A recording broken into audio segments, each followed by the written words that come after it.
Hello guys, मैं हूं नेहा और मेरे channel tasty food with Neha में आप सबका बहुत बहुत स्वागत है। आज मैं आप लोगों के लिए फ्रूट डेकोरेशन के ट्रिक्स लेकर के आई हूं। तो चलिए फिर देख लीजिए।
तो ये देखिए, कभी आपने सोचा था अपनी लाइफ में कि एप्पल से ऐसी भी कोई चीज़ें बन सकती हैं, और वो भी घर पे, यहाँ तक कि आप खुद भी चाहें तो इसे जब चाहे बना सकते हैं। देखने में बहुत मुश्किल लगता है, पर ऐसा कुछ नहीं है, जब चाहे तब बना सकते हैं, बहुत आसानी से बन जाता है।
तो इस तरह से आप अनार को छील सकते हैं आसानी से, बहुत आसानी से इसके छिलके हट जाएंगे और आप इनके दानों को अपने इस्तेमाल में ले सकते हैं।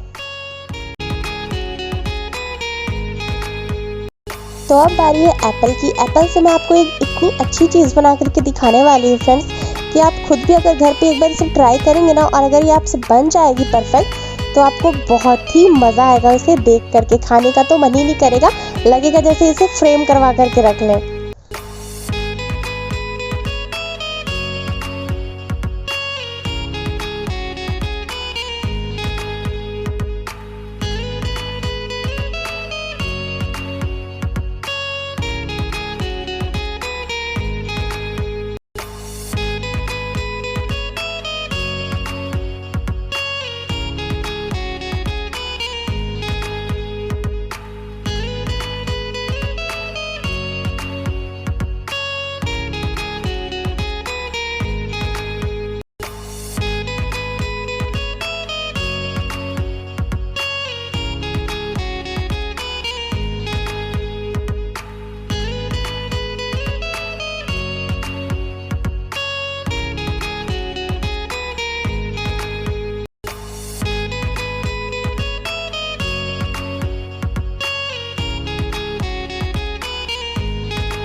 क्यों लग रही है ना कितनी बढ़िया देखने में। तो सोचिए अगर आप इसे खुद से बनाएंगे तो आपको कितनी ज़्यादा खुशी होगी। अभी देखकर तो आपको बहुत अच्छा लग रहा होगा, लेकिन जब खुद बनाएंगे ना तो और भी ज़्यादा अच्छा लगेगा। तो ट्राई ज़रूर कीजिएगा एक बार घर पे।